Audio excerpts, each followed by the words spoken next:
Hey, this is the Mighty OB'a Pat Freeman here on clbTV and 1080 AM WUFO with our weekly sports update. This is my last mock draft and who I think the Buffalo Bills are going to take. I think the Buffalo Bills will take Von Miller at the number 3 pick, unless they can do a deal. If a deal happens, it's no telling what they're going to do.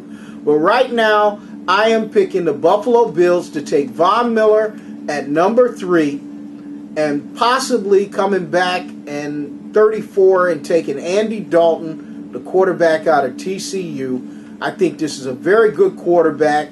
I think that this is a guy you can possibly get, unless Daquan Bowers falls to them in the second round. If Daquan Bowers is there because of his knee problems, I think you can pass on Andy Dalton and take Daquan Bowers in the second round. If he's there, or Marvin Austin, Daquan Bowers, or Andy Dalton from TCU, depending on availability.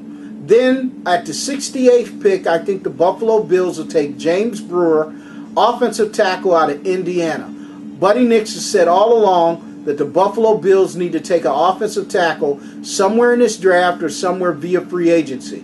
And I think if Brewer is there, the Buffalo Bills will take James Brewer out of Indiana. This is a big physical offensive tackle that will definitely help out the Buffalo Bills.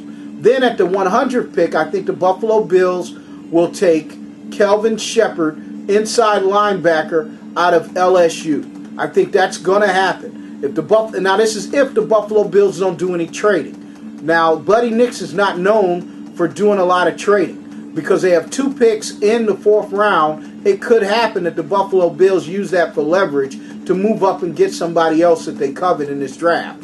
But at the 100th pick, I have them taking Shepherd from LSU, an inside linebacker, and Jaleel Brown, the cornerback out of Colorado, with the 122nd pick. You know, we picked up an extra pick for trading Marshawn Lynch to the Seattle Seahawks in the 4th round. So you've got 2 4th-round picks. You've got Kelvin Shepherd and Jaleel Brown out of Colorado, a cornerback and an inside linebacker. In the 5th round, I think that the Buffalo Bills will have to start addressing some other needs, and I think those needs are still on the defensive side of the ball, but there could be a tight end that falls to them in the 5th round, and that's DJ Williams, the tight end out of Arkansas.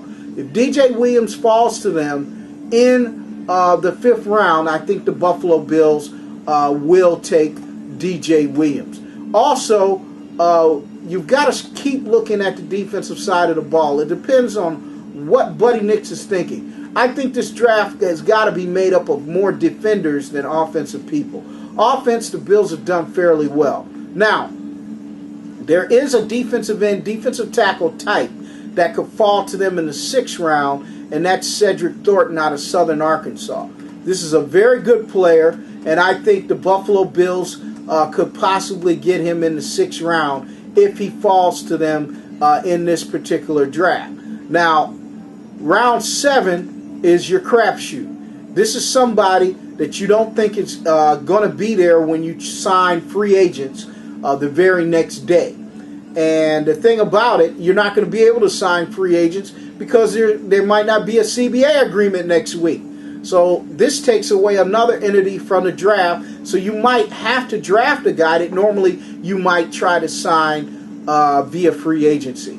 The Buffalo Bills should take Matt Murphy, a guard out of UNLV. This is a guy that can play on the inside, has done fairly well during his college career, and should come in and play for the Buffalo Bills if he makes the team. Remember, the 7th round is a crapshoot, and you're being forced to sign people this year or draft people this year that normally you might have given opportunities through free agency, but there's no free agency because there's no CBA agreement. We also have an extra pick in the draft, and because the Buffalo Bills feel that they're going to lose Dante Whitner as a free agent, a lot of mock drafts have them taking Nate Williams, a strong safety out of Washington. Good size, should add depth to the safety position. But I think this is a draft that's going to be made on the defensive side of the ball with a couple of sprinklings on the offensive side of the ball. I think the Bills are going to have to address more of their needs in free agency whenever that starts. But we'll take more of a closer look at what went on after the draft has gone down. But this is where I think the Buffalo Bills will be.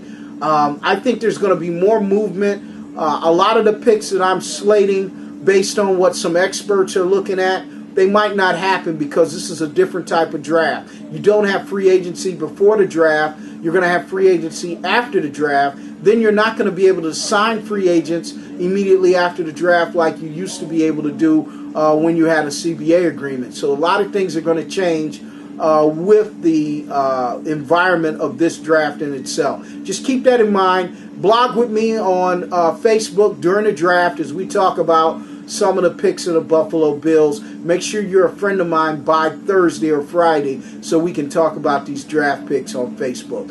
Take care. That's all for us here on clbTV and the internet at www.wfoam.com and YouTube and clbTV. I am the Mighty OB'a.